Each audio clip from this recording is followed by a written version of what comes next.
en la oscuridad, en el naufragio y sin destino.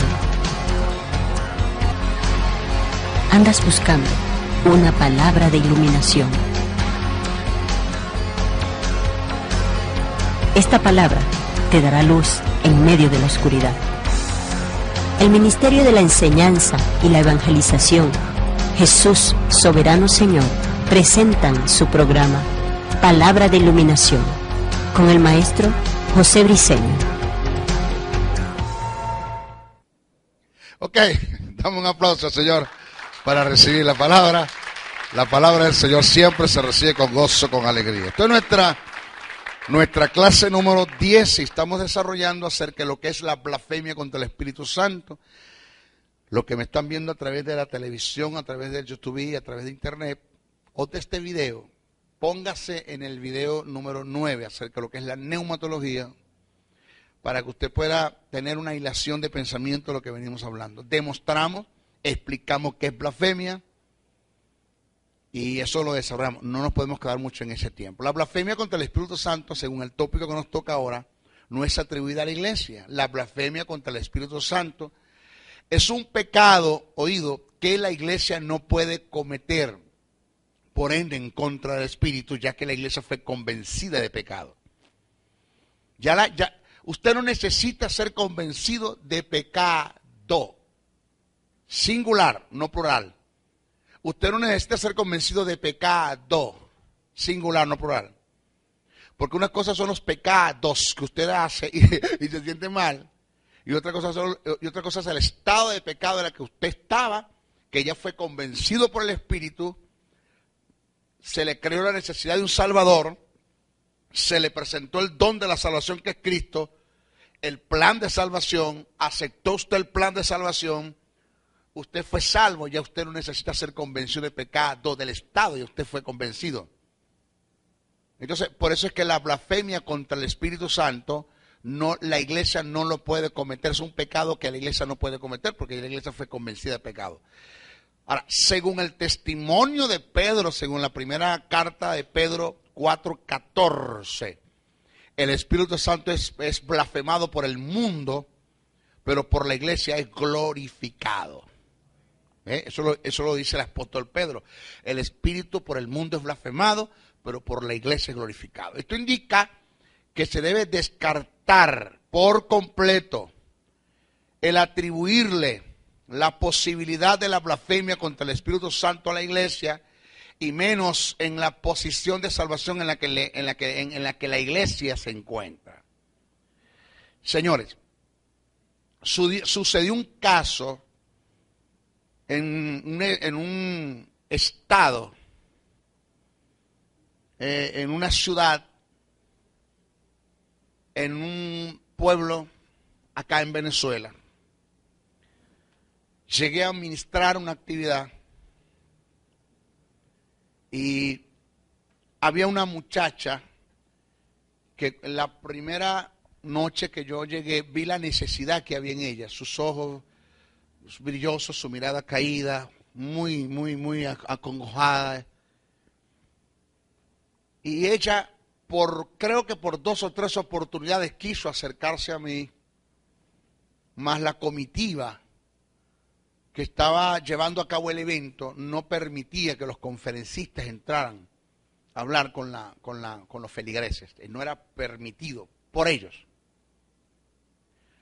Te rodearon de decanes, te rodearon de gente que no aceptaban que te acercaras a la gente, cosas por las cuales yo no estoy de acuerdo.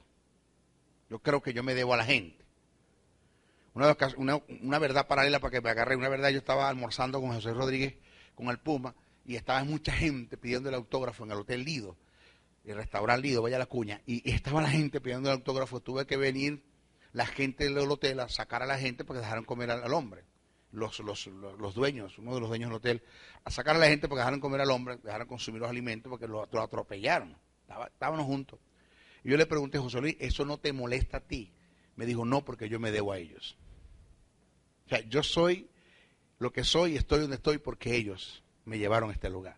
Me dijo Dios, ¿agarraste eso? Sí, Señor. Nunca te debes cansar de la gente que se te va a acercar cuando te pongan en un lugar muy alto, porque tú te debes a ellos. Eso es importante entenderlo. No me dejaban acercar a la gente, pero como el Espíritu te conduce un poquito atrevido cuando terminé de ministrar, porque había como especie de un túnel en el púlpito donde salías y por ahí te metías y te sacaban al otro lado a la camioneta o al auto que te iba a llevar al restaurante a comer o al hotel. No se te podía acercar nadie. Mi atrevimiento fue que yo terminó todo, Dios le bendiga, hermano, Dios le guarde todo lo demás, y te entregué el micrófono y bajé por medio de la gente. Y dice, maestro, por ahí no, maestro, por favor, maestro, por ahí no. Digo, ¿por qué no? ¿Cuál es la causa? Bueno, maestro, que eso son reglas. Ok, yo quiero romper las reglas hoy, porque a mí me dice el Espíritu que la atienda ella. Y empezó a llorar la muchacha.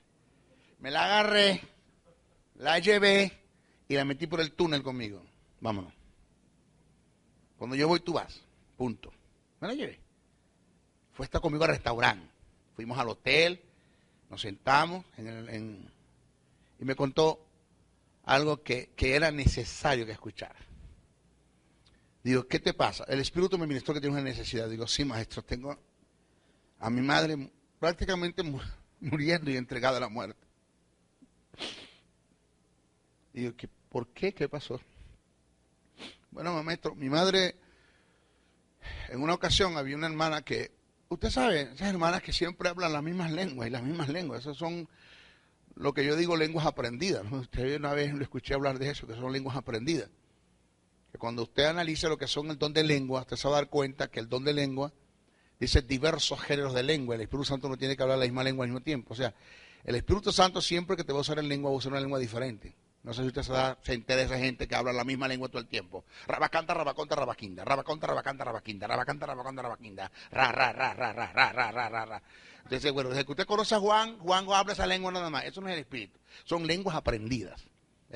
Porque dice diversos géneros de lengua. El Espíritu Santo no tiene que repetir lengua. Así de sencillo.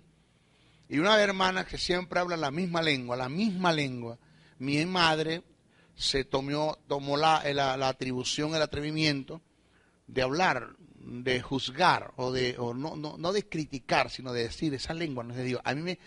Ella lo que me dice que eso no es de Dios. Cuando mi madre le dijo eso, pues inmediatamente, ¿cómo se enteraría el líder de la iglesia, el pastor de la iglesia? Y el pastor se le acercó y le dijo a mi madre, usted ha blasfemado contra el Espíritu Santo, usted no tiene perdón ni este sino ni el venidero. Usted blasfemado.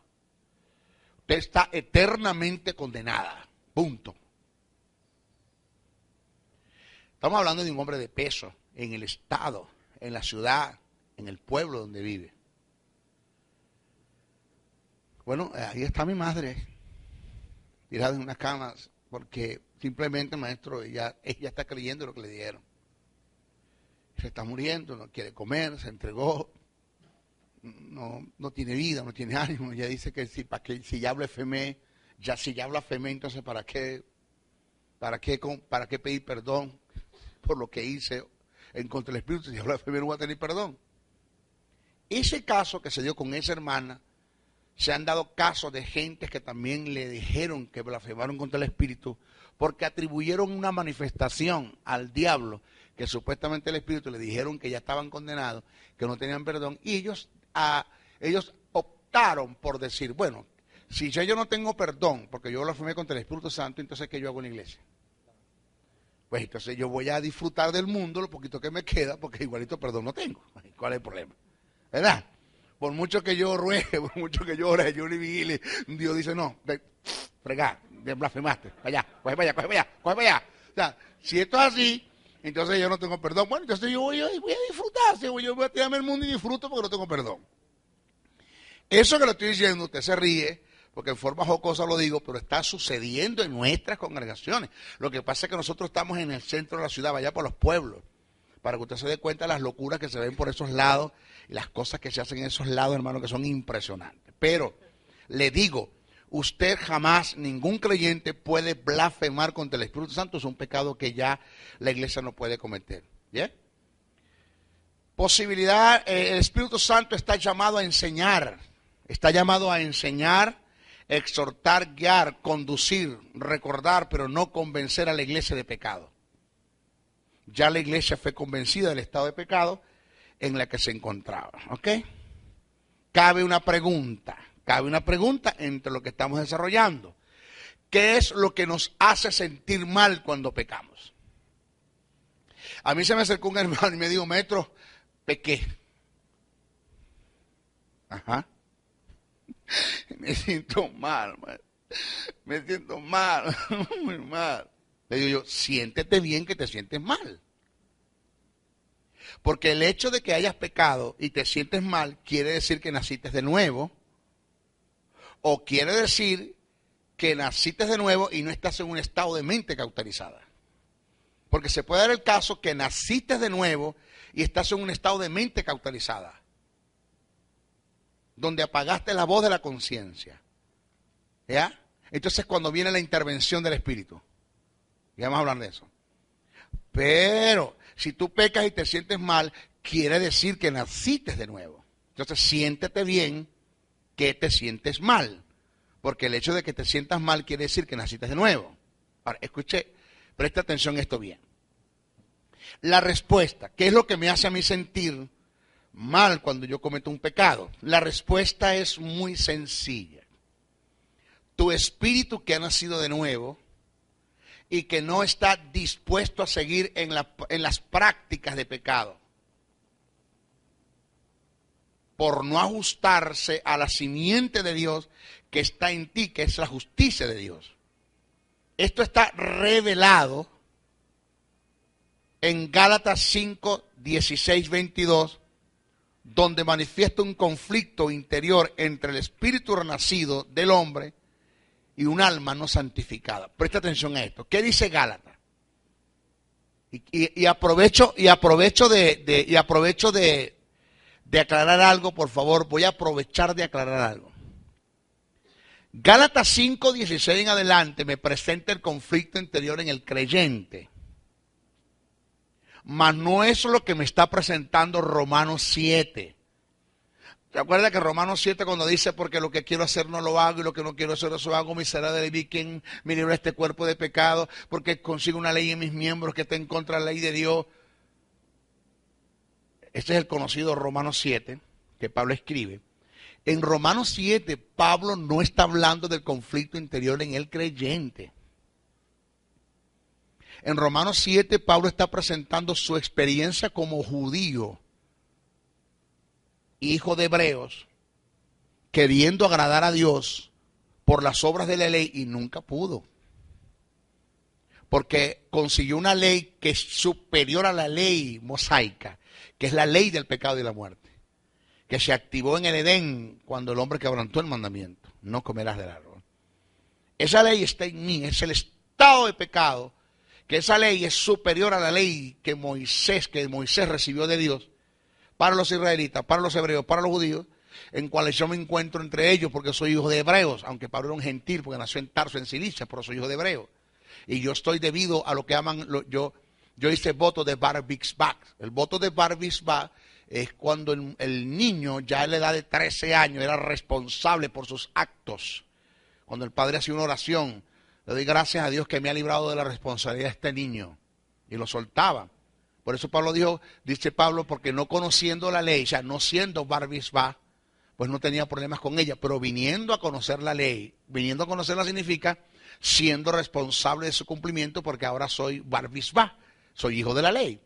Entonces, cuando Pablo entra en esa etapa del bar mitzvah, ya él es responsable por sus actos y se da cuenta que se consigue con una ley que se le dio para vida y le produce la muerte porque no la puede cumplir. De eso es lo que Pablo está hablando en Romanos 7. Después Pablo salta a Romanos 8 y Romanos 8 dice, pero ninguna condenación hay por los que están en Cristo Jesús. Dice, los que no andan conforme a la carne, sino conforme al Espíritu. Eso está añadido en el texto original. Eso no aparece en el texto original. En el texto original dice así, pero ninguna condenación hay por los que están en Cristo Jesús, porque la ley, y te da la razón el por qué no hay ninguna condenación de una vez, porque la ley de vida de Dios en Cristo Jesús, por el Espíritu, me ha librado de la ley del pecado y de la muerte. O sea, ya yo he sido justificado. Ya fue extirpado, desramificado el estado de pecado que estaba en mí, y en lugar de eso Dios puso su justicia. A causa de la justicia vino la vida, por estar la vida salió la muerte, por eso que nadie me puede condenar. Es lo que Pablo está presentando ahí. En Romanos 8. Romanos 7, la condición de Pablo como judío queriendo agradar a Dios por las obras de la ley. Y Romanos 8 es la condición de Pablo como creyente, no agradando a Dios, sino depositando su fe en el sacrificio de Jesús en la cruz del Calvario, aceptando el plan de salvación y entendiendo que quien agradó a Dios fue Jesús, no fui yo. Y yo soy agradado en Jesús. Yo soy grato en Jesús. Yo soy recibido en Jesús. Yo soy coheredero en Cristo, heredero en Dios. Es lo que Pablo está presentando. Pero aquí en Gálatas sí está hablando del conflicto entre dos reyes. Conflicto interior en el creyente. Dice así. Digo pues, andad en el Espíritu y no satisfagáis los deseos de la carne, porque el deseo de la carne es contra el Espíritu. Ahí está el Espíritu en mayúscula, en mayúscula, ¿verdad?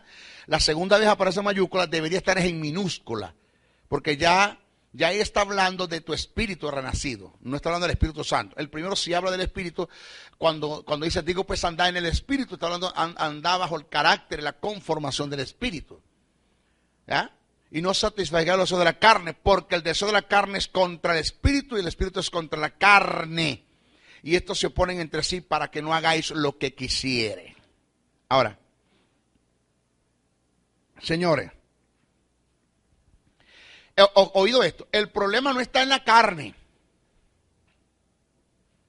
El problema está en el alma. El problema no es la carne, el término carne allí no tiene que ver con la carne en sí, propiamente hablando del cuero, de los músculos, de los huesos, está hablando de eso. Está hablando de lo sensual, lo almático que tú eres en el alma, porque no has sido santificado todavía. Tu mente no ha sido renovada, tus pensamientos no han sido renovados, tu voluntad no ha sido quebrantada, tus emociones no han sido canalizadas. ¿Okay? Entonces, cuando eso se da, hay un conflicto entre lo que es el espíritu renacido, porque la justicia de Dios está en ti y en ti está la vida. Cada vez que tú cometas un pecado te vas a sentir mal, porque es tu espíritu que le va a decir al alma que no está de acuerdo con lo que estás haciendo. El cuerpo es el transporte de práctica, es el elemento de ejecución de práctica con lo que tú accionas, ejecutas lo que en el alma decidiste hacer, de lo que en el cuerpo está. No, de lo que en el espíritu está. No, de lo que el espíritu nunca estará de acuerdo que hagas. Nunca. Por eso siempre te vas a sentir mal, porque tu espíritu va a rechazar eso. Porque naciste de nuevo, no vas a seguir con esas cosas. Ahora, David, óigase la gran ventaja de lo que es conocer a Dios. David, sin haber nacido de nuevo, David no a diferencia de nosotros, David no había nacido de nuevo, y con todo y que David no había nacido de nuevo, David con un espíritu muerto, con su espíritu muerto, por la experiencia que tuvo, por el amor, por el aprendizaje que tuvo a causa del mundo o de la vida, que es una universidad, que se convierte en una universidad para enseñarte, cuando uno atiendes a la palabra, el espíritu, cuando uno atiendes a la palabra, los dones ministeriales y los dones espirituales, las circunstancias te van a enseñar. Y por la experiencia que tuvo con Betsabé, muy negativa, David, aún con un espíritu muerto, le ministra al alma. Óigase, David, aún con un espíritu muerto, le ministra al alma. Es cuando usted conoce aquel texto que dice, bendice alma mía a Jehová y no olvides ninguno de sus beneficios. Bendice alma mía a Jehová. Y empieza David a ministrarle al alma. ¿Con qué le está ministrando, Dianora? Con un espíritu muerto, pero con una conciencia clara. Señores, de que no vale la pena seguir pecando en contra de Dios. Porque lo que yo hice me trajo fue destrucción, desastre, esto no vale la pena. Vamos a seguir cayendo en el mismo hoyo, vamos a seguir tropezando en la misma piedra con el mismo pie, no vale la pena. Entonces David le ministra al alma. Entonces, ¿qué es esto? Que cuando usted comete un pecado, su espíritu le va a empezar a ministrar al alma. al alma, para que haya un estado para tocar la conciencia, ¿ya? Y haya un sentir, un pesar de que tú sabes que lo que estás haciendo está mal, y pidas, óigame, y haya un arrepentimiento, dígalo conmigo, arrepentimiento, no remordimiento. Y haya un arrepentimiento, porque el remordimiento te lleva a la muerte, el arrepentimiento a la vida. Lo que tuvo Judas fue un remordimiento, lo que tuvo Pedro fue un arrepentimiento. Dos cosas diferentes. Entonces, haya un arrepentimiento y tú te conduzcas ¿a qué?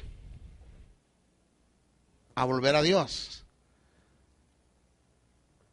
A estar a la par con el carácter de Dios, a entender que estas cosas no te funcionan. Pero eso que te hace sentir mal, no es el espíritu convenciéndote de pecado, no te va a convencer de pecado.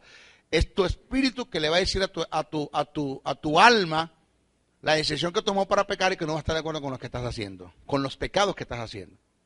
Ahora, puede llegar y se da el caso, oiga bien esto, presta atención, puede llegar y se puede dar el caso donde usted peque y no sienta nada.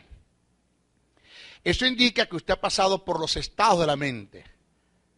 Pasaste por la mente carnal, que es la primera, después viene la mente corrompida, después viene la mente entenebrecida, después viene la mente vana, después viene la mente cauterizada, después viene la mente reprobada. Entonces, cuando llegas a un estado de mente donde apaga la voz de la conciencia, que eso es peligroso. Peligroso no reconocer que estás mal.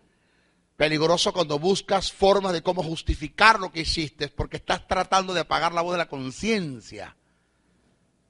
Porque tu espíritu le ministra al alma, estás mal. Entonces, estás como tratando de apagar la voz de la conciencia, y eso te lleva como a esconder el pecado y a no sentirte mal con lo que estás haciendo hasta que llegas a un estado de mente donde ya donde ya tu espíritu no va a trabajar con tu alma. Entonces, cuando el Espíritu Santo viene a trabajar contigo. Pero se llega el caso en que ni siquiera, atención a esto, se llega el caso que ni siquiera el Espíritu Santo puede hacer la obra en ti de convencimiento de pecado, no, de inducirte a la verdad, de decirte que estás mal, de enseñarte, de redarguirte, de guiarte, y toda la obra del Espíritu en ti, haciendo eso, ni siquiera Él logra alcanzar el objetivo, oído, entonces eres rechazado por Dios. ¡Wow! Rechazado, que más adelante vamos a hablar de eso.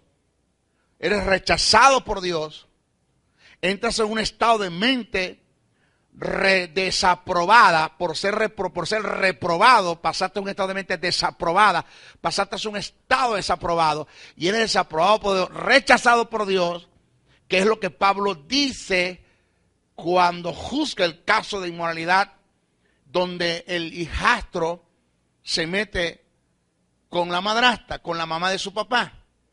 Entonces, con la esposa de su papá, se mete y Pablo juzga el caso y es tanto lo que lidiaron con el muchacho, que el muchacho no se dio. Entonces Pablo dijo, entréguenselo a Satanás. Para que su cuerpo sea zarandeado, se destruya y se pierda, pero su espíritu sea salvo el día de la redención. Y se entregó. Ahora, escuche esto. Eso es grave. Eso es grave. Grave en el sentido, señores, yo me levanto todas las mañanas. Yo todos los días me levanto a las 5 de la mañana. Siempre a las 5 de la mañana estoy levantado. Orino y me vuelvo a acostar.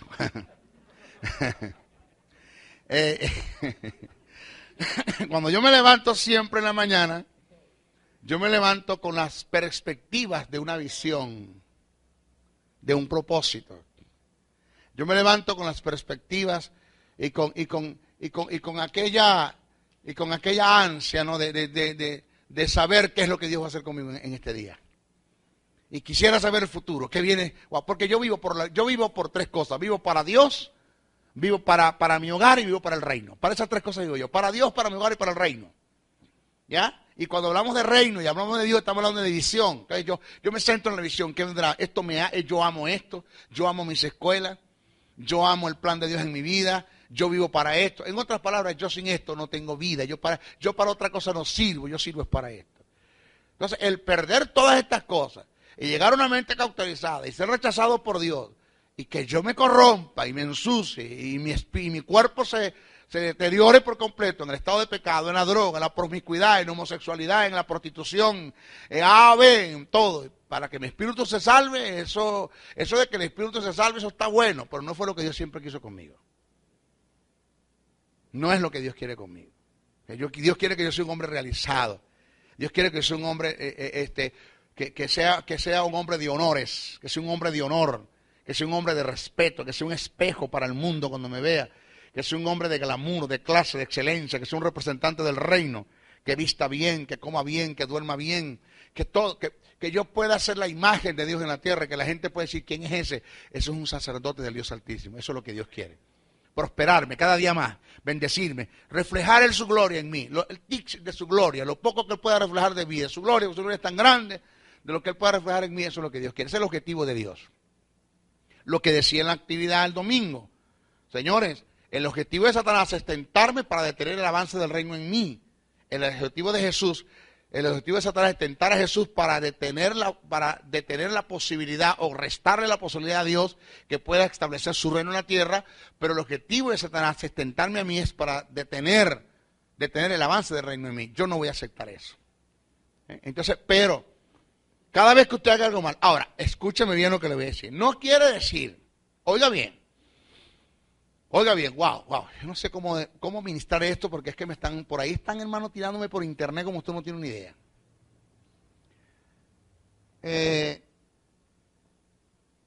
El Espíritu Santo viene a convencer, no a condenar al mundo. Que el mundo se sienta condenado por el convencimiento, eso es cosa del mundo, pero inmediatamente en medio de la condenación te presenta el don. Aquí está. No te condenes. Aquí está el don, Cristo. Acéptalo, sal de ahí. Si esto lo hace el Espíritu Santo con el mundo, ¿cuánto más con la iglesia? El Espíritu Santo no viene a condenar a la iglesia. En otras palabras, si usted comete un pecado y se siente mal, siéntase bien que se siente mal, pero no se sienta mal toda la vida. No lo tome light, como decir, pequé, me siento mal, perdón, ya no me siento mal. No estamos hablando de eso. Pero tampoco es que te vas a estar condenando toda la vida por un pecado que hiciste, recordándote, por ejemplo, por decir algo. No es fácil perdonar una infidelidad. Eso no es fácil. Una infidelidad, señores, no es fácil. De ambos bandos no es fácil. Pero sabe que es duro y difícil. Yo creo que estoy hablando con alguien allá en la televisión, en el video, en YouTube, internet. ¿Sabe que es difícil perdonar una infidelidad? Duro, pero es tu opción, es tu única opción. Dos cosas puedes hacer, divorciarte o perdonarlo. Pero no puedes estar con la cantaleta cada vez que ese hombre esté contigo, en la cama, en el lecho, que te esté haciendo el amor. Cuando estén ahí abrazados, le pegan. Así se lo hiciste a ella, ¿verdad? Ahí se lo hacías a ella, ¿verdad? Ahí se lo hacías a ella, ¿verdad? No, pues no, chico, no. Y todo el tiempo es una cantaleta. O lo perdonáis o te divorciáis. Dos cosas puedes hacer. Tú lo perdonas, Dios te respalda. Te divorcias, también te respalda. Porque dice a causa de fornicación, adulterio, pues deja a la mujer o deja al hombre. Es aborrecida, eso está bien. Pero no es que te vas a estar condenando, vas a estar recordándole el pecado a la persona. Por eso es que, oído lo que viene, bíblicamente hablando, no estoy de acuerdo. Y no es que yo no estoy de acuerdo porque yo no estoy. Es porque la Biblia me dice que eso no está bien, lo que nosotros llamamos en la iglesia disciplinas. Y menos cuando nadie conoce el pecado por la cual este hombre cayó o esta mujer cayó. Porque si tú cometes un pecado, sea cualquier pecado, porque también tienes que entender que no hay pecados grandes y pequeños. Dios no juzga el pecado, Dios juzga el motivo del corazón. ¿Por qué lo hiciste? ¿Por qué? ¿Para qué lo hiciste? ¿Contra quién lo hiciste? ¿Cuáles fueron los daños que se produjeron por el pecado que hiciste? Para Dios no hay pecado ni grande ni pequeño. En nuestra iglesia se juzga más el pecado del ombligo para abajo, pero del ombligo para arriba nadie dice nada, chicos. Porque los que adulteran les cae todo el mundo, los ponen en disciplina por los chismosos, los brolleros, los censuradores, los lengua larga, los mentirosos, los engañadores, los que tienen motivos incorrectos en el corazón, los que quitan prestado y no pagan, los que no se someten a las autoridades, los que se rebelan a las autoridades, los que dejan los cargos votados. ¿Aló? A eso nadie le dice nada. Entonces no hay grandes ni pequeños, para Dios es pecado ya. Tu motivo. ¿Por qué lo hiciste? ¿Para qué lo hiciste? Los daños que te produjeron. ¿Cómo lo hiciste? Es un estado de premeditación y alevosía. ¿Cómo hiciste planes para pecar? Todo eso Dios lo está viendo. ¿Qué? ¿Cometiste un pecado? ¿Cuál fue el tipo de pecado que cometiste? ¿Cuál sea el pecado? Tú vienes a mí y me lo confiesas. Como ministro yo estoy llamado a restaurarte.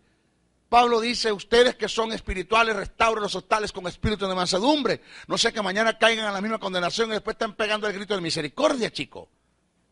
¿Por qué no restaurar a mi hermano? Porque yo tengo que decirle a la congregación un pecado que tú me vienes a confesar a mí, personal, a mí, me lo vienes a confesar. Yo soy tu pastor, yo debo tener ética ministerial, debo ser un hombre, debo ser una tumba en cuanto a confesiones, a nadie le debo decir, chico, se ha abierto un código procesal penal, policial, donde te rige y te dice y te afirma que nadie le puede sacar una confesión hecha a un sacerdote en el confesionario, así sea para juzgar, para condenar a una persona.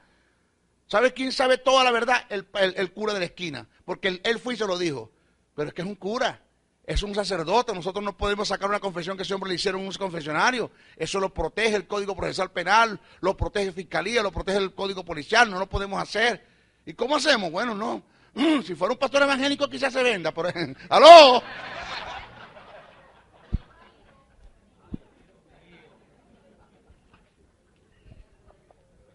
Ay, no me pasé. Estoy que de... Claro. Yo entiendo que no son todos. Yo entiendo que tenemos pastores, ministros, maestros, evangelistas, pastores, evangelistas, profetas, que tienen ética ministerial. Eso yo lo entiendo perfectamente. Pero tenemos una partida de gente en la iglesia pastoreando, otros que ni siquiera pastores son, que lo que están es fingiendo un cargo, que Dios no los llama a ser pastores. Y no les puede decir algo porque todo el mundo lo sabe. Porque en vez de ser ministros de gracia, son unos desgraciados como ministros. Desgracian a la gente, condenan a la gente. Eso no es lo que enseña la Biblia. Eso no se llama cobertura. Cobertura se llama el que yo pueda guardar tus espaldas, no alcahuetear tu pecado. Guardar tus espaldas, no alcahuetear tu pecado. Si tú cometes un pecado y vienes a mí, yo te voy a confrontar, que fue lo que hizo el profeta con David. Que David lo escribió, ese problema de David. Pero fue el profeta en lo privado que le llegó a David. Y David lo escribió, ese es problema tuyo. Yo no dije nada, David. Vos lo escribiste, no está bien, pero ese es mi problema que lo escribí. Pero de la boca del profeta no salió. Lo confrontó en privado. Samuel confronta a Saúl en privado. Yo voy a corregirte porque lo hiciste con quien lo hiciste. ¿Dónde fue eso? Porque si usted viene a mí y me dice, maestro, vengo a hablar con usted. Dime, me siento mal. ¿Qué pasó? Cometí un pecado. Yo quiero que te ore por mí. Cometí un pecado. ¿Y cuál pecado fue? No, Dios lo sabe. Entonces, si Dios lo sabe, ve a Dios. Habla con Dios. Porque yo, para restaurarte el pecado que cometiste, quiero saber qué hiciste. Hasta dónde está el nivel de condenación que tú tienes. Porque yo voy a ver, de acuerdo al pecado que tú me confiesas y el estado en el que tú estás, yo voy a ver hasta dónde tú sabes lo que es justicia. Yo voy a ver hasta dónde, quién es el que está haciendo el trabajo, si lo está haciendo es tu espíritu que le está diciendo a tu alma que no está de acuerdo con lo que estás haciendo o es el diablo que te está condenando. Vamos a ver, entonces tienes que confesarme, ¿qué pasó? Dime. Pues, ¿cómo trabajo contigo así? No puedo. No puedo porque es capaz que después que yo ore por ti, te sigas condenado y igual te pegas un mecate y te consigan guindado. Porque no hicimos el trabajo bien hecho. Porque se da la posibilidad que lo que estés pasando no sea tu espíritu el que esté hablando con tu alma, sino que sea el diablo el que esté hablando con tu espíritu. Y te sientes condenado. ¿Por qué? Porque han orado por ti. Te han ungido como manteca de cochino. Ya hasta que buscaron hasta un pulpo cristiano y te puso todos los tentáculos y nada. Entonces, ahí tienes problemas de condenación. Entonces, ni es el Espíritu Santo, ni es tu espíritu, es el diablo que está trabajando. Entonces, ponemos al hombre en disciplina. Todo el mundo conoce el pecado. Todo el mundo lo sabe. ¿Por qué? Porque yo veo que Pedrito Pérez es un hombre activo en la iglesia. Ese hombre hace de todo. Toca piano, toca... Ese es un hombre de todo. Un utilista, ese de todo. Es un utilista, de todo hace. De pronto tú lo ves sentado, algo tiene que estar pasando. Entonces los evangélicos empiezan a investigar. Porque soy mejor que el 6 CPC para investigar. Muchachos, empiezan a investigar. ¿Qué pasó con el hermano? Y te dan con el caso. Te dan con el caso. ¿Aló? Entonces no es posible, las cosas no trabajan así. Ese no es el Espíritu Santo. El Espíritu Santo siempre viene a decirte, cuando digo no importa, oído lo que me están escuchando por la televisión, que no vayan a jugarme mal. Cuando digo no importa, no es que Dios no le importa, no es que te esté dando licencia para que vayas y los hagas. Lo que te estoy diciendo es, en cuanto a escala de valores, en cuanto a perdón y en cuanto a pecado se refiere, no importa el pecado en el que tú hayas caído, o no hay pecado, voy a decirlo así mejor, no hay pecado en el que tú hayas caído, que sea tan bajo, que sea tan alto, que pueda hacer algo en contra o a favor del amor de Dios. Mire, no hay nada que usted pueda hacer a favor del amor de Dios. Y no hay nada que usted pueda hacer en contra de su amor. Se lo digo de otra forma. No hay nada que usted pueda hacer para que Dios le ame más. Y no hay nada que usted pueda hacer para que Dios le ame menos. Haga lo que haga, Dios le ama igual. Entonces, ¿usted se sintió mal, pecó? Sí, pide perdón. Entienda que Dios tiene un plan con usted. Entienda que hay propósito. Entienda que usted es representante del reino. Entienda que Dios no tiene pan de piquito, que Dios no tiene panadería, que se acabó el pan de piquito. Entienda que Dios lo sacó usted de un reino para otro, que no tiene sentido que continúe en ese reino, en el reino de las tinieblas. Lo trasladó a la luz. Entienda que usted está en primora del Espíritu Santo. Entienda que usted está sentado a la diestra del Padre juntamente con Cristo Jesús. Entiende que su salvación tuvo un precio que costó sangre, clavo, heridas, maltratos, espinas. Hay que entender. Entiende que usted fue llamado a honrar a Dios. Entiende que usted tiene que ser agradecido con Dios. Todas esas cosas.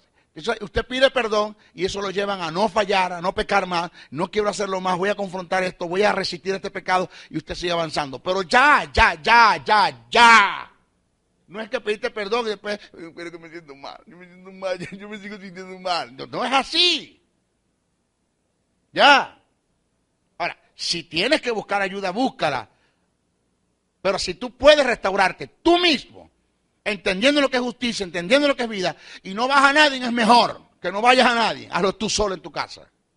No tienes que ir a nadie. Ah, pero es que Santiago dice confesar los pecados los unos a los otros. Eso tiene un sentido lo que Santiago dijo. Y por causa, hay muchas cosas que Santiago está escribiendo que están tomando la seriedad de sacar el libro de Santiago de la Biblia. Ya están pensando en la posibilidad de sacar el libro de Santiago de la Biblia y llevarlo a hacer un libro apócrifo. Y no tomarlo en cuenta como libro inspirado. ¿Por qué? Porque hay muchas cosas que Santiago dice que están en contra de la verdad de Dios, del carácter de Dios. Y ahí es donde se agarra la iglesia católica para decir que sí tenemos que confesar pecados, porque dice confesar los pecados los unos a los otros. Y hasta ahora no se sabe por qué Santiago dijo eso. No se tiene sentido por qué Santiago dijo eso. ¿Aló?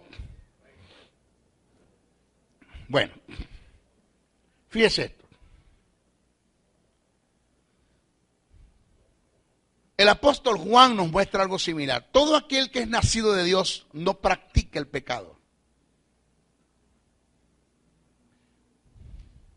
Cuando la palabra dice no practica, no está hablando de que no lo hace en un momento determinado. Para practicar es hacer de esto un estilo de vida. Premeditar, entrar en el terreno de la alevosía. Y no solamente eso, señores, sino gozarse con el pecado, disfrutar el pecado, disfrutarlo, gozarse, y no sentir ninguna reprensión. Dice, todo aquel que es nacido de Dios no practica el pecado, o sea, no se goza de él, porque la simiente de Dios, ¿cuál es la simiente de Dios? La vida, la justicia, que está en él. Porque la simiente de Dios permanece en él. Y no puede pecar, o sea, no se goza del pecado. Porque es nacido de Dios, ahí está. Porque es nacido de Dios, 1 Juan 3:9. El sentido que le da Juan a la práctica de pecado tiene que ver con hacer de él un estilo de vida. De no, habría una contradicción con 1 Juan 1:10 y 2:1 del mismo escritor, cuando dice, si decimos que no hemos pecado, le hacemos el mentiroso y su palabra no está en nosotros. Entonces, vamos a estar claros. O tú no pecas, o vas a decir que tú no has pecado. Tiene que tomarse el sentido del pensamiento, entender el pensamiento del que escribe. O sea, el sentido más claro, lo que Juan quiso decir fue, todo aquel que es nacido de Dios no se deleita en el pecado, porque la simiente de Dios está en él, y ha nacido para no pecar, ni hacer del pecado un estilo de vida, es lo que quiere decir el texto. ¿Usted pecó? Sí. ¿Se siente mal? Siéntese bien que se siente mal. Pero tiene que tener cuidado con las prácticas del pecado, con la reincidencia del pecado, porque lo va a llevar a un estado peligroso. Tiene que tener cuidado con eso. Entonces, por causa de la simiente de Dios, que está inherentemente en nosotros, que es la justicia de Dios, y la naturaleza de Dios, que es la vida, siempre que caigamos en el pecado fortuita o deliberadamente, vamos a sentir rechazo por él. Nunca nos ajustaremos a esa vida, ya que no hay compatibilidad entre el estado de justicia y el estado de pecado.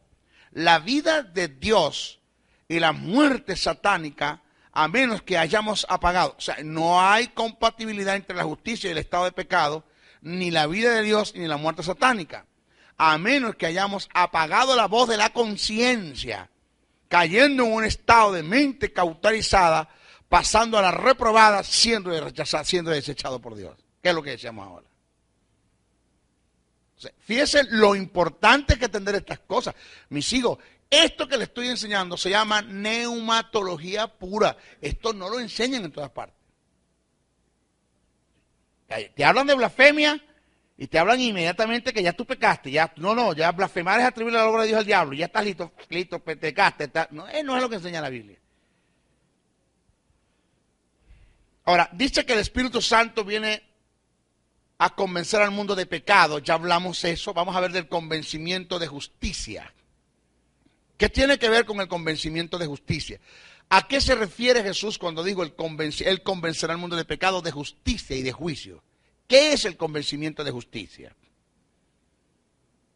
Oído, el convencimiento de justicia tiene que ver con hacerle entender al condenado la obra triunfadora que obtuvo Jesús sobre el pecado por el cumplimiento de la ley y los mandamientos de Dios. Y así ofrecer la disponibilidad de la justicia a los que creen en él. Hacer entender que así como el pecado entró por un hombre a haber quebrantado el mandamiento de Dios, de la misma forma la justicia es posible a los hombres por la obediencia de uno que se sometió y fue obediente a las demandas de Dios. Diga amén a eso. Ay, mamá. El único argumento que tenía el Espíritu Santo para convencer al mundo de la justicia inmaculada de Jesús era la resurrección de Cristo y su ascensión al cielo. Este es el sentido que le da primera carta, que le da Pablo cuando escribe a Timoteo en su primera carta 3:16, cuando dice justificado en el Espíritu, hablando de Jesús. Era la única forma en que Jesús fuese levantado de los muertos, que la justicia que había perdido, que había perdido por causa del estado de pecado y de condenación a la que el Padre lo sometió, volviese a él y por causa de esta justicia obtener la vida. A través de la resurrección de Jesús, el mundo de aquellos tiempos, hablando del mundo de aquellos tiempos, que lo condenó, porque el convencimiento de pecado no solamente tiene que ver hacerte entender a ti. Voy a entrar bien en esto. hacerte entender a ti la fuerza de la justicia, el poder de la justicia.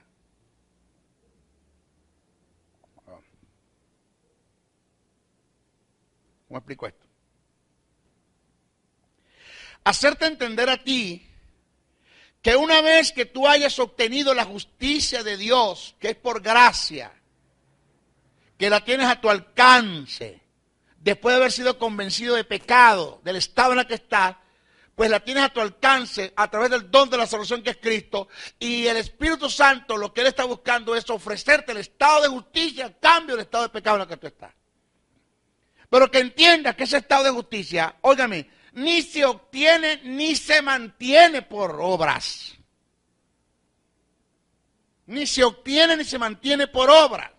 La obra del Espíritu Santo, hacerte entender que una vez que tú fuiste justificado en el Espíritu, que se te ha extirpado, desramificado, que se te ha quitado, que se ha producido en ti la remisión, remitir, quitarte y poner en, es trasladar.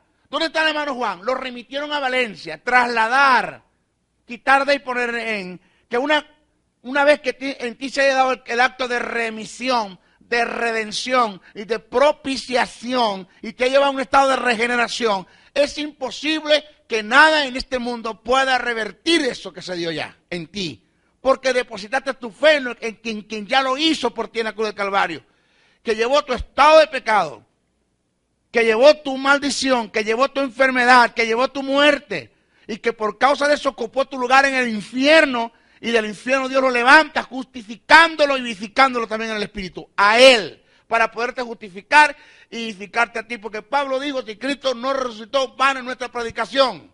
Indica que Jesús tenía que levantarse de los muertos, pero para levantarse de los muertos, por ende, tenía que tener vida, para tener vida tenía que tener justicia, y para tener justicia tenía que ser justificado dentro de los muertos, en el Espíritu. Si yo tengo que entender eso, lo que estamos hablando ahora, peco, me siento mal porque por el propósito, por el amor, por la honra, por el respeto, porque Dios me sacó de allá y me puso para acá y no me gusta que yo esté allá. Por tantas cosas me siento mal, pero no me siento mal en el sentido de que estoy pensando en el infierno, el gusano que nunca muere, el fuego que nunca se apaga. No es lo que me hace a mí pedir perdón. Porque no hay nada en este mundo que me pueda condenar. Una vez que yo he sido salvo, nada me puede condenar. Ninguna condenación hay por los que están en Cristo Jesús. Y el texto dice, los que no andan conforme a la carne, sino conforme al Espíritu, eso no está añadido en el texto original.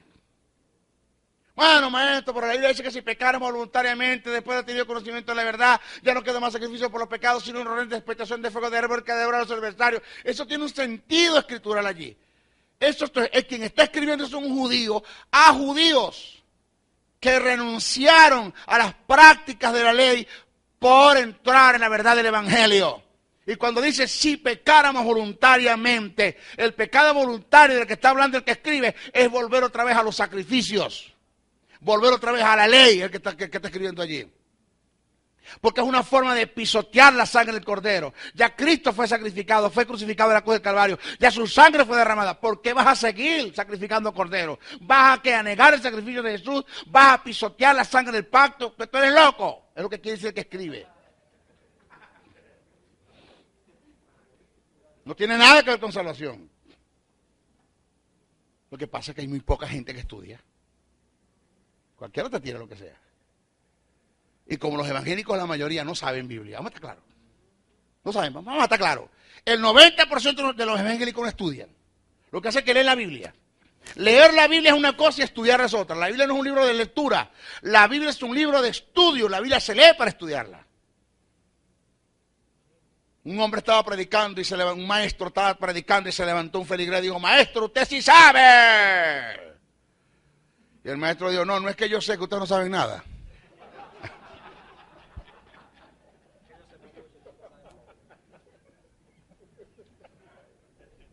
Aló, no es así.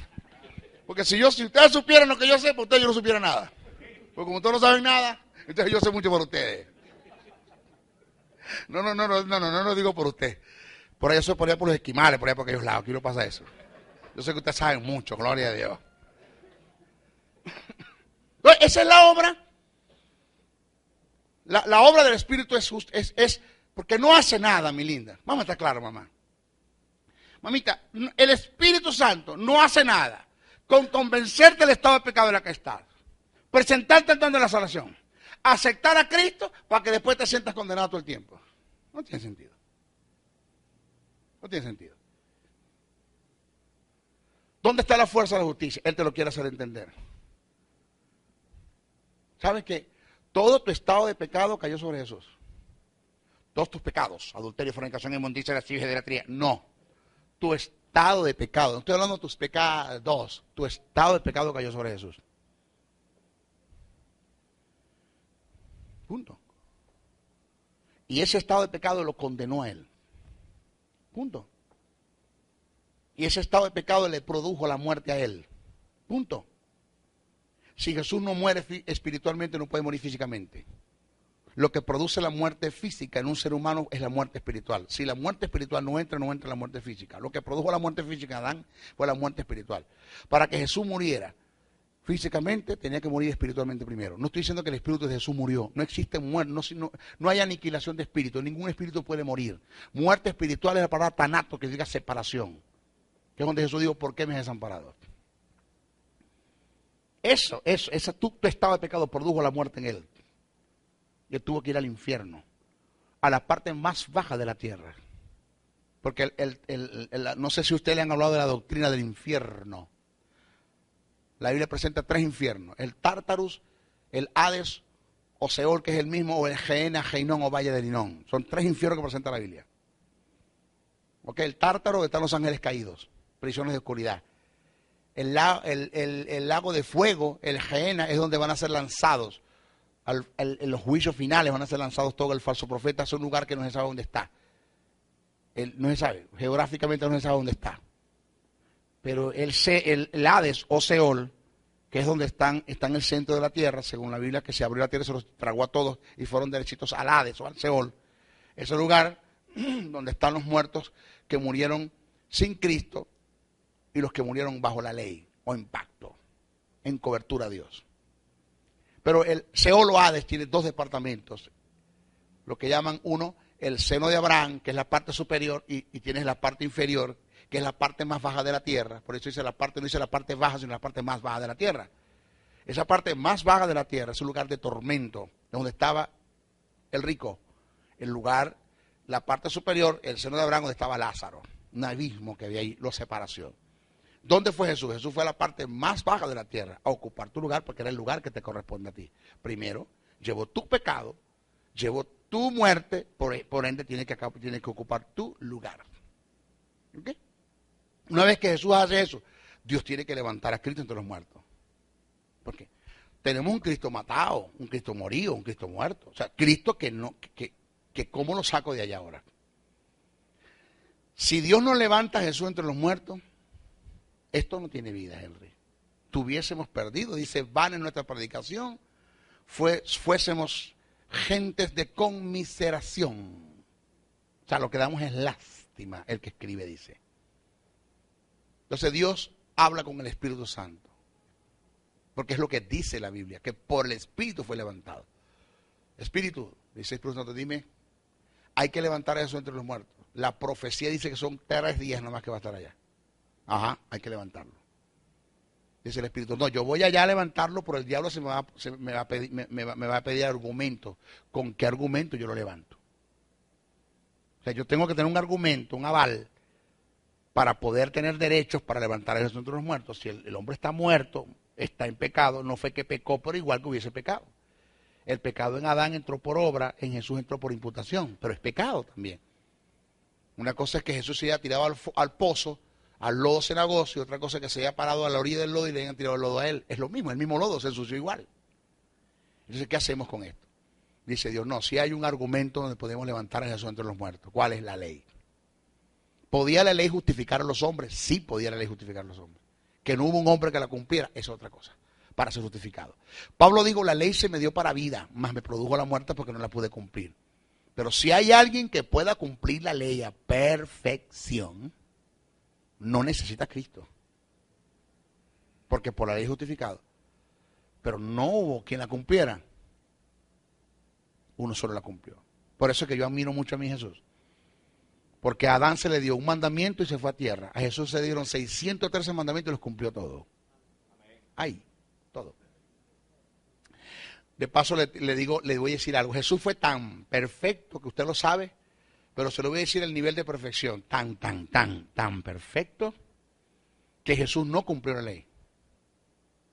La ley se cumplió en él. Que es mejor todavía. Cuando él leyó, digo, estas escrituras se han cumplido en mí. Ok. ¿Usted se acuerda cuando el joven le dijo a Jesús, maestro bueno? ¿Sí se acuerda con lo que ha leído la Biblia? Maestro bueno. Jesús le dijo, ¿por qué me llamas bueno si bueno es uno solo? Mi Padre que está en los cielos. ¿Por qué? ¿Por qué Jesús dice que ni siquiera él es bueno? Porque el término que utilizó el joven allí para hablar a Jesús como maestro bueno es la palabra impecable. Impecable no tiene nada que ver con lo limpio. Algo así, ay, ese piso sí está impecable. No está hablando de eso. Impecable es atribuido a quien no tiene relación con el pecado. Impecable, no tiene relación con el pecado. Lo que Jesús quiso decir es, ¿por qué me llamas impecable? Si el único impecable que hay en este mundo es mi Padre, ni siquiera yo voy a estar exento de eso, porque yo voy a hacer una maldición por ti en la cruz del Calvario, chicos. El pecado va a quedar en mí. Yo voy a tener relación con el pecado también. Que no lo voy a hacer yo, pero me lo van a tirar a mí. ¿Qué hago? Hay que levantar de los muertos. ¿Qué va a usar Jesús? ¿Qué va a usar Dios? La ley. Porque aquel que cumplió la ley fue justificado por ella. ¿Quién fue? Jesucristo. Cuando el infierno tiembla, un demonio corre al diablo y dice, mira, el infierno está temblando. ¿Qué pasó? Se está levantando Jesús de Nazaret entre los muertos. El diablo corre a Dios y le dice, ¿por qué me está levantando Jesús entre los muertos? El que entra al infierno no sale. Y el que entra al cielo no sale.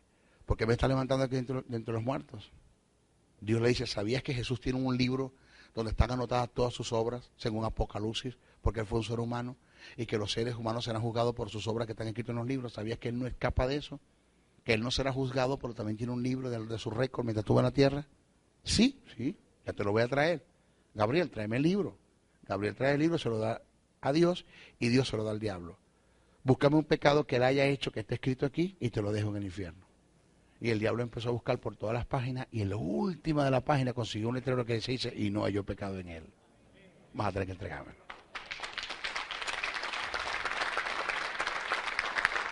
Eso yo lo tengo que entender. El Espíritu me va a enseñar esas cosas. Yo estoy convencido de la justicia que yo tengo. Estoy convencido que ningún pecado, que ninguna condenación, que nada me puede llevar al infierno. Así es sencillo, estoy convencido. Maestro, pero es que el que usted diga eso y la iglesia lo escuche, entonces los evangélicos se van a pecar. No queda uno en la iglesia. Bueno, el hecho de que yo diga que la salvación no se pierde, por decir algo, en un supuesto que no se pierda, aunque se pierda.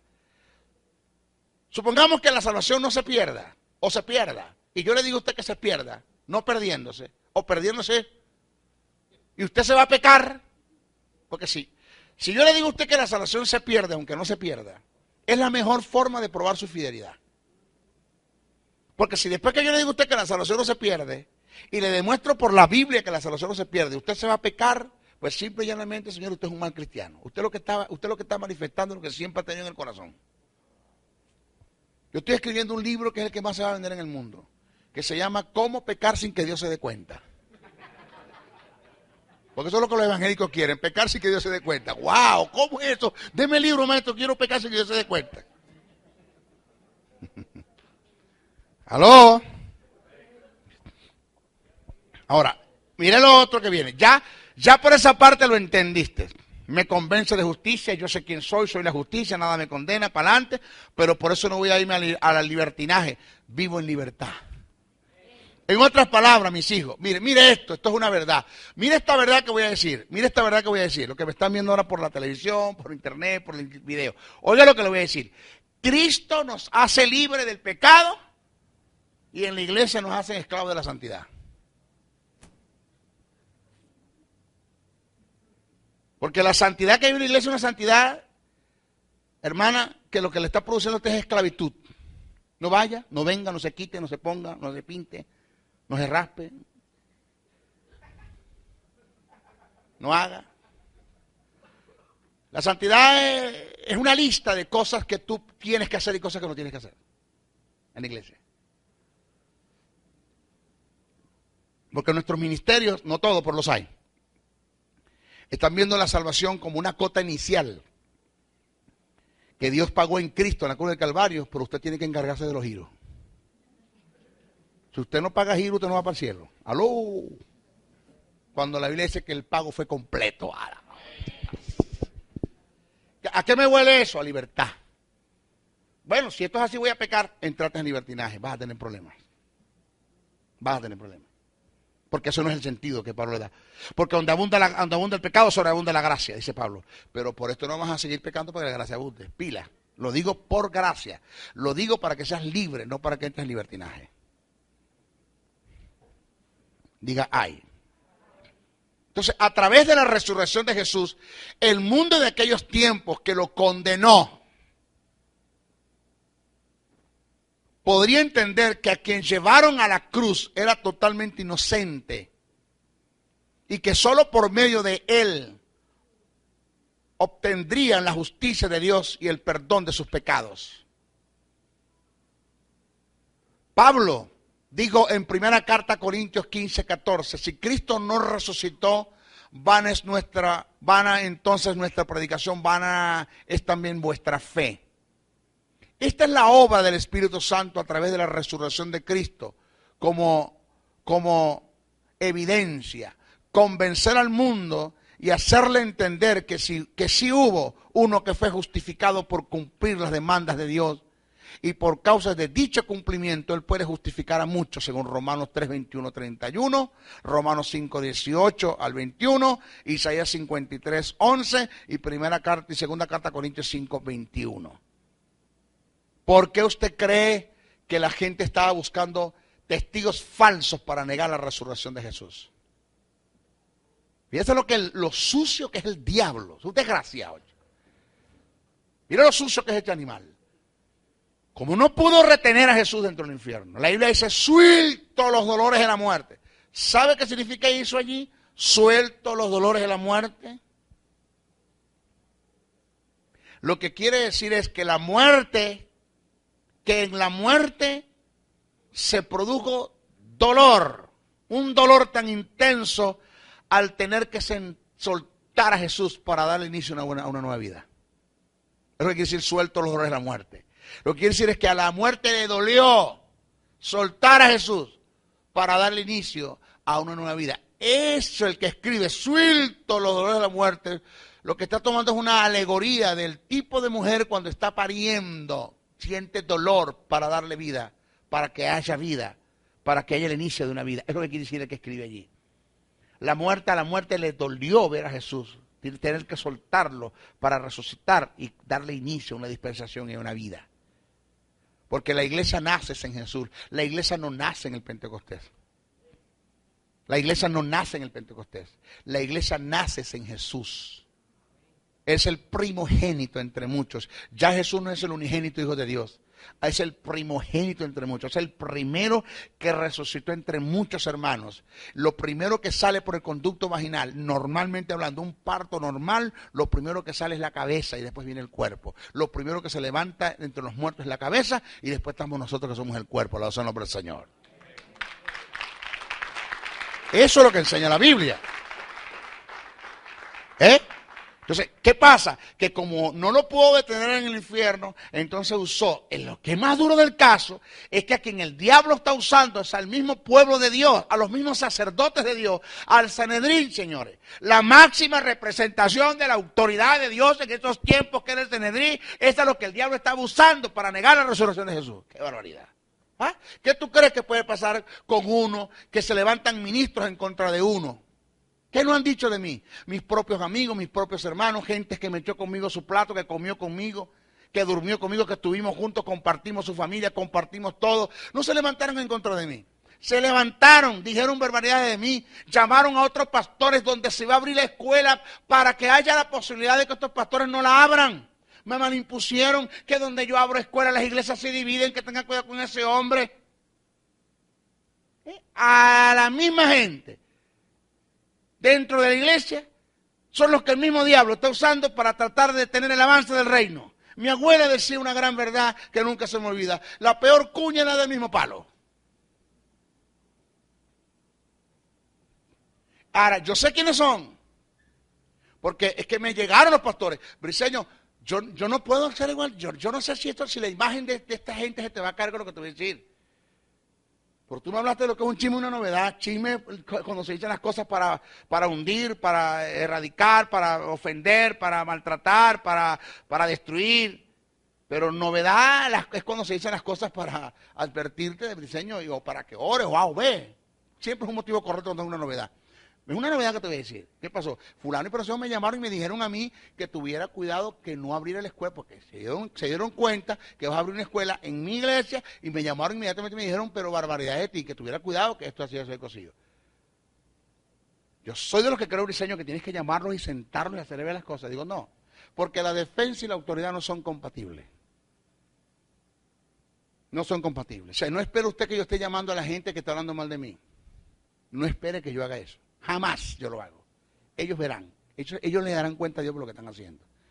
El que dice que en la ira de los hombres no obra la justicia de Dios. Si usted se ira y se defiende, Dios se aparta. Si usted tiene paz y usted confía en Dios, Dios lo defiende. Así de sencillo. Y con Dios no puede nadie, hermano.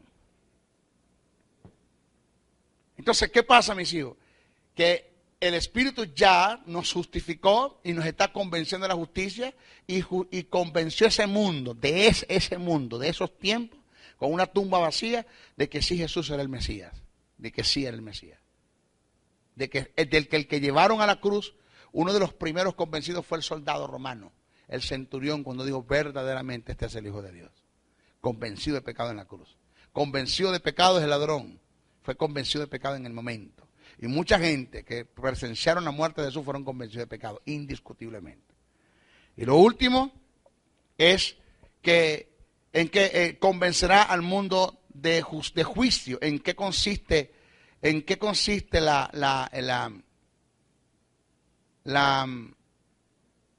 convencimiento de juicio? En nuestra próxima clase lo vamos a dar porque no tenemos tiempo para ahora. Bueno, ok. Bendiciones. Bendiciones. Por el mundo es blasfemado, pero por la iglesia es glorificado. Esto indica que se debe descartar por completo el atribuirle la posibilidad de la blasfemia contra el Espíritu Santo a la iglesia, y menos en la posición de salvación en la que la iglesia se encuentra. Señores, sucedió un caso en un estado, en una ciudad, en un pueblo acá en Venezuela. Llegué a ministrar una actividad y había una muchacha que la primera noche que yo llegué vi la necesidad que había en ella, sus ojos brillosos, su mirada caída, muy acongojada. Y ella, creo que por 2 o 3 oportunidades quiso acercarse a mí, más la comitiva que estaba llevando a cabo el evento no permitía que los conferencistas entraran a hablar con los feligreses. No era permitido por ellos. Te rodearon de decanes, te rodearon de gente que no aceptaban que te acercaras a la gente, cosas por las cuales yo no estoy de acuerdo. Yo creo que yo me debo a la gente. Una verdad paralela para que me agarre, una verdad, yo estaba almorzando con José Rodríguez, con el Puma, y estaba mucha gente pidiendo el autógrafo en el Hotel Lido, el restaurante Lido, vaya la cuña, y estaba la gente pidiendo el autógrafo. Tuve que venir la gente del hotel a sacar a la gente porque dejaron comer al hombre. Los dueños, uno de los dueños del hotel, a sacar a la gente porque dejaron comer al hombre, dejaron consumir los alimentos porque lo atropellaron. Estábamos juntos. Y yo le pregunté, José Luis, ¿eso no te molesta a ti? Me dijo, no, porque yo me debo a ellos. O sea, yo soy lo que soy y estoy donde estoy porque ellos me llevaron a este lugar. Me dijo Dios, ¿agarraste eso? Sí, Señor. Nunca te debes cansar de la gente que se te va a acercar cuando te pongan en un lugar muy alto, porque tú te debes a ellos. Eso es importante entenderlo. No me dejaban acercar a la gente, pero como el Espíritu te conduce un poquito atrevido cuando terminé de ministrar, porque había como especie de un túnel en el púlpito donde salías y por ahí te metías y te sacaban al otro lado a la camioneta o al auto que te iba a llevar al restaurante a comer o al hotel. No se te podía acercar nadie. Mi atrevimiento fue que yo terminó todo, Dios le bendiga, hermano, Dios le guarde todo lo demás, y te entregué el micrófono y bajé por medio de la gente. Y dice, maestro, por ahí no, maestro, por favor, maestro, por ahí no. Digo, ¿por qué no? ¿Cuál es la causa? Bueno, maestro, que eso son reglas. Ok, yo quiero romper las reglas hoy, porque a mí me dice el Espíritu que la atienda a ella.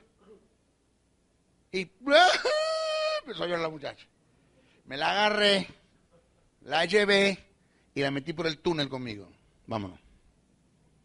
Cuando yo voy, tú vas. Punto. Me la llevé. Fue estar conmigo al restaurante. Fuimos al hotel, nos sentamos y me contó algo que era necesario que escuchara. Digo, ¿qué te pasa? El Espíritu me ministró que tienes una necesidad. Digo, sí, maestro, tengo a mi madre prácticamente muriendo y entregada a la muerte. Digo, ¿por qué? ¿Qué pasó? Bueno, maestro, mi madre, en una ocasión había una hermana que, usted sabe, esas hermanas que siempre hablan las mismas lenguas, y las mismas lenguas, esas son lo que yo digo lenguas aprendidas, ¿no? Usted una vez lo escuché hablar de eso, que son lenguas aprendidas.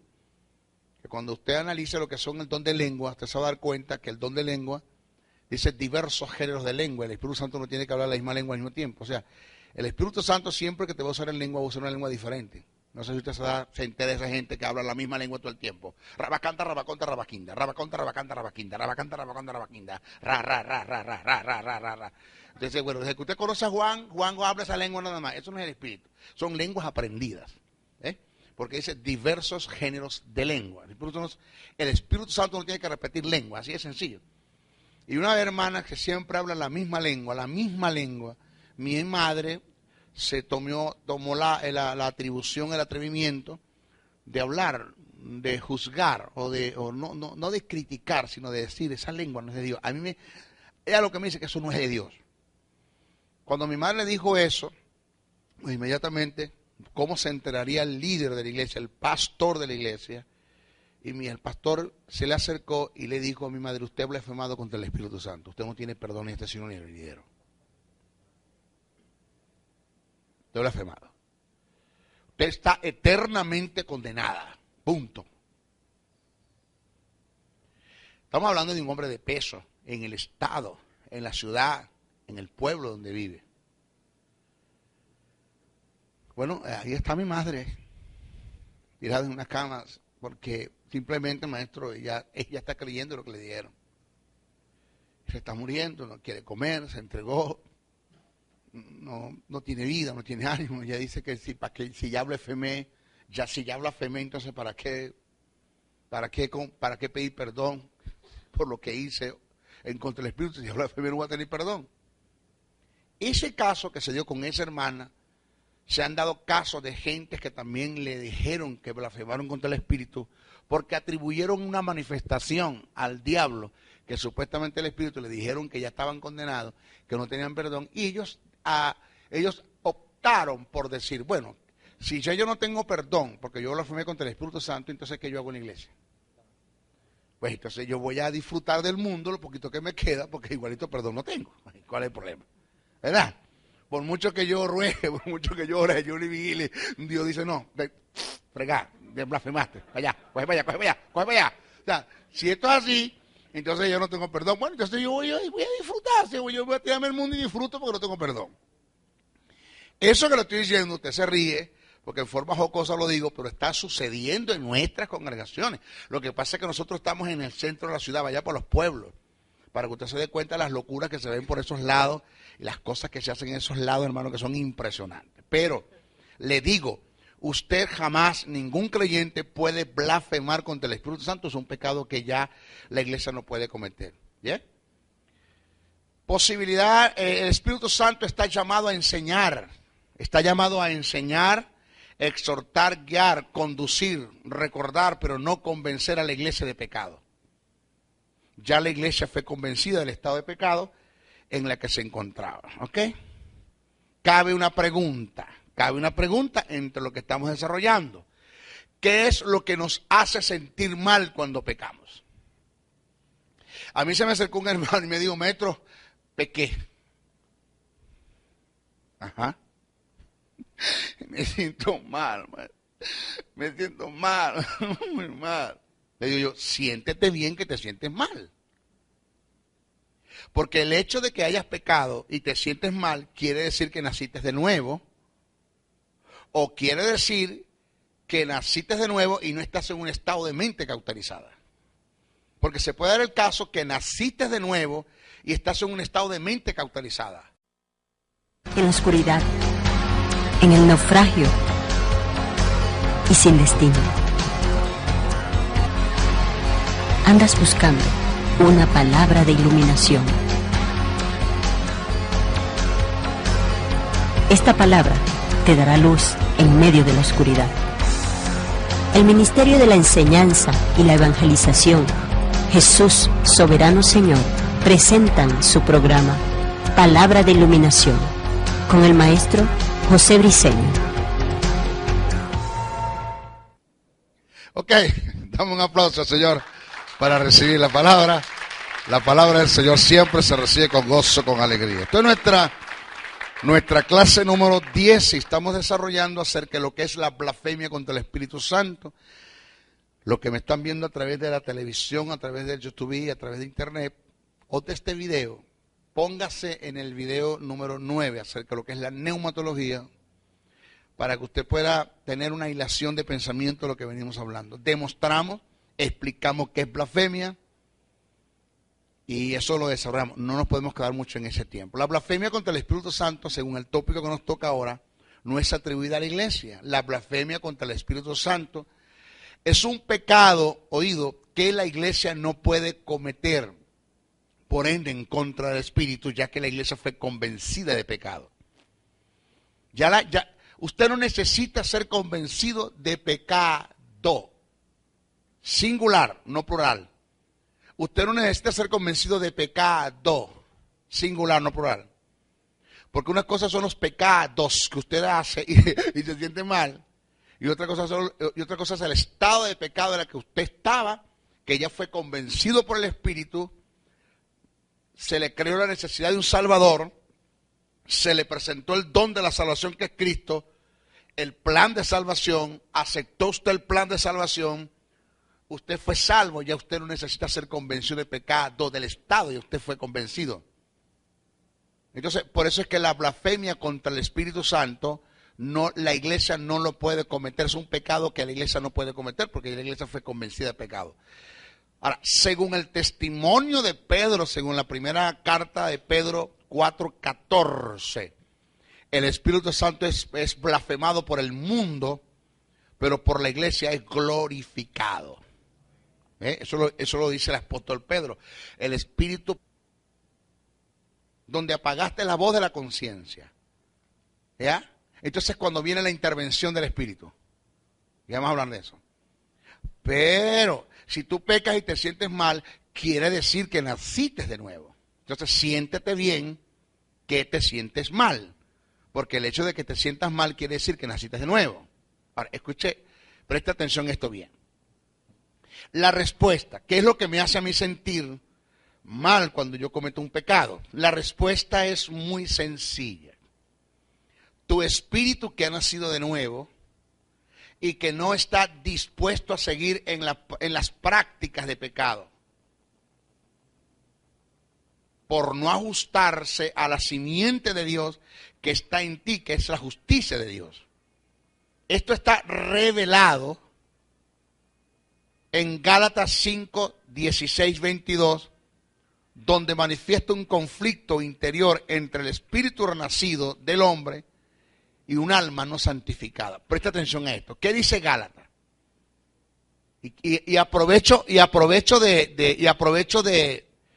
aclarar algo, por favor. Voy a aprovechar de aclarar algo. Gálatas 5, 16 en adelante me presenta el conflicto interior en el creyente. Mas no es lo que me está presentando Romanos 7. ¿Se acuerda que Romanos 7 cuando dice, porque lo que quiero hacer no lo hago y lo que no quiero hacer eso hago, mi será de mí quien me libra este cuerpo de pecado, porque consigo una ley en mis miembros que está en contra de la ley de Dios? Este es el conocido Romanos 7 que Pablo escribe. En Romanos 7, Pablo no está hablando del conflicto interior en el creyente. En Romanos 7, Pablo está presentando su experiencia como judío, hijo de hebreos, queriendo agradar a Dios por las obras de la ley y nunca pudo. Porque consiguió una ley que es superior a la ley mosaica, que es la ley del pecado y la muerte, que se activó en el Edén cuando el hombre quebrantó el mandamiento: no comerás del árbol. Esa ley está en mí, es el estado de pecado, que esa ley es superior a la ley que Moisés recibió de Dios para los israelitas, para los hebreos, para los judíos, en cuales yo me encuentro entre ellos porque soy hijo de hebreos, aunque Pablo era un gentil porque nació en Tarso, en Cilicia, pero soy hijo de hebreo. Y yo estoy debido a lo que llaman, yo